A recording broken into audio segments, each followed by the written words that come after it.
Hi there, Bootleg Beatle fans. I thought I'd do a video on places local to me that have a Beatles connection, which is why I've come to Lydney Town Hall. Now, the Beatles played here on August the 31st, 1962.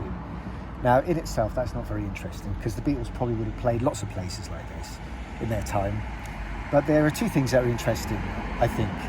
First one is that August 31st, 1962 is 4 days before the Beatles went to Abbey Road to record their first A-side, which was either going to be How Do You Do It or Love Me Do.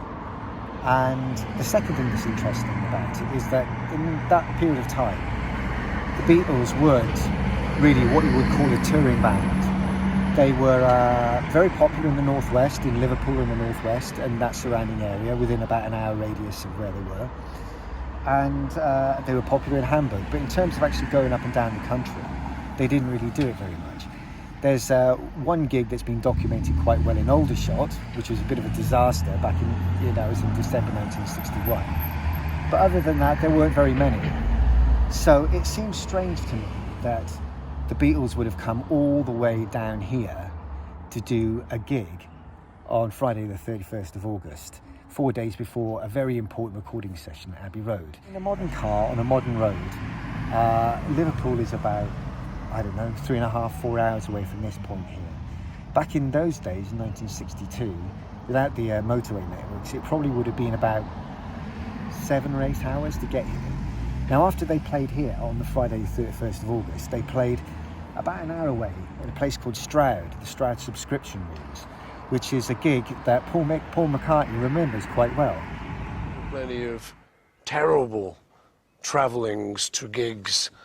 Plenty of terrible gigs. Name one. Name one. I'm not sure. It was Stroud. Stroud. It was pretty bad, yeah. There's a place called Stroud. Right, okay. We never heard of it. Stroud. We went down there and, I think about 3 people showed up. And a few of them were Teds. And they started throwing money at us, throwing pennies at us. Yeah. But we thought, that's okay. Well, we picked it up. That must have been a pretty poor gig still. I think the point is that Lydney Town Hall and Stroud Subscription Rooms were not significant gigs. Now, Brian Epstein had been hawking the band all around London to get a record deal, and they'd washed up on the shores of George Martin and Parlophone, so they had to get it right. They'd already been kind of in EMI, and they got rid of Pete Best as a result of that recording session because George Martin didn't like it. So they're now into their sort of second chance at getting it right. Now, you'll probably know that the September the 4th recording session didn't go very well. It didn't go very well. They were trying to record How Do You Do It, which was never released as a single. It became a hit for during the Pacemakers because the Beatles didn't want it.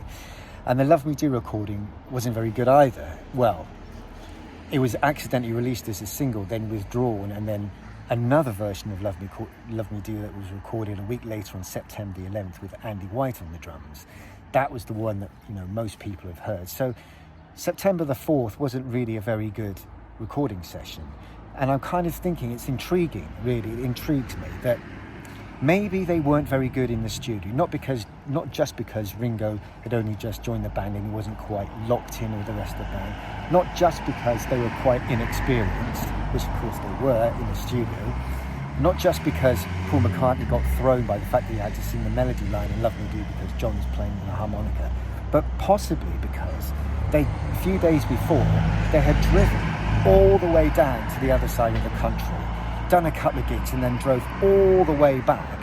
Then they'd done an evening session at the Cavern. Then the following day on the Monday, they'd done an afternoon session at the Cavern. Then they did an evening gig at Widnes. And then they flew down to London to rehearse all day and then record. Now, if you ask me, when I listen to those recording sessions, they sound tired.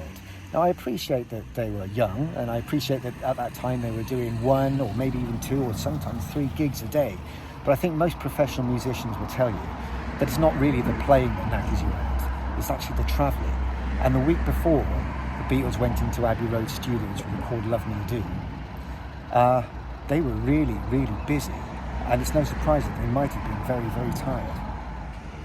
So this isn't really a very significant venue that the Beatles played. I mean, it's certainly not Washington Coliseum or Shea Stadium or the Cavern, certainly not the Cavern.